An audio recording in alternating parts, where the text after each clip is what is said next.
During this STAR microlearning video, you will learn about the three types of scores from the STAR computer adaptive tests. We're going to get straight to our scores. The scores that we are going to take a look at inside the Renaissance platform come in three different forms. The first form that we're going to be able to see scores in is the raw score, and that's going to be your scaled score. We are also going to report norm reference scores as well as criterion referenced scores. Our raw score comes from the fact that our scale runs from 0 to 1400. Now, when our students answer questions in both reading and math, the complexity of the questions that they get correct let us know exactly where they fall in that learning progression. That learning progression sits right on that scale, and when a student answers those questions correctly, depending upon the complexity of the questions that they answer correctly, we know exactly where they fall on that scale. We use that scale to give us a percentile rank.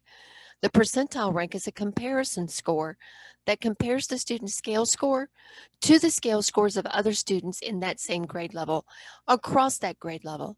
In other words, we take a look at the student's scale score in comparison to other students in his or her grade level who've taken the same test at about the same time.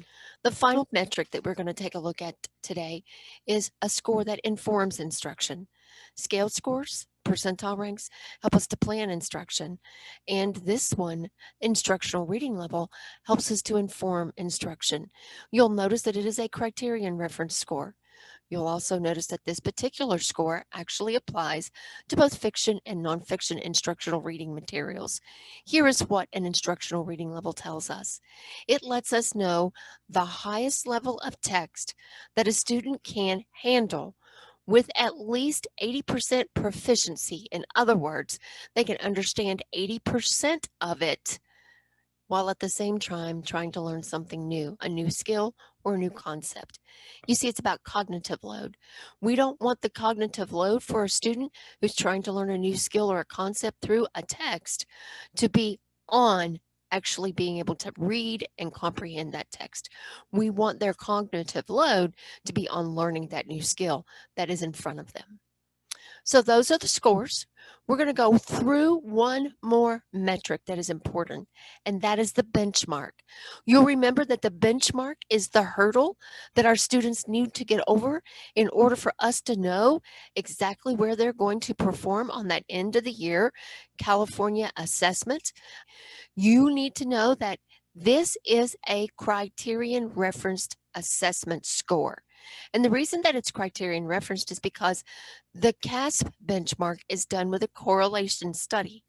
We've taken STAR scores from California students, and we've taken those same students' CASP scores, and our psychometricians have done a correlation study, letting us know exactly what the scale score ranges are that students need to be performing within on the STAR math and STAR reading assessments by the end of the year in order to perform in those top two, level 3 and level 4 performance categories on the CASP. Keep in mind again, as I said, this is a criterion referenced, not a norm referenced metric. Thank you for watching this STAR microlearning session. If you have any questions, comments, or suggestions, please email or call us at the email and number on the screen. You may also share your feedback at the bit.ly or by using the QR code provided on the screen.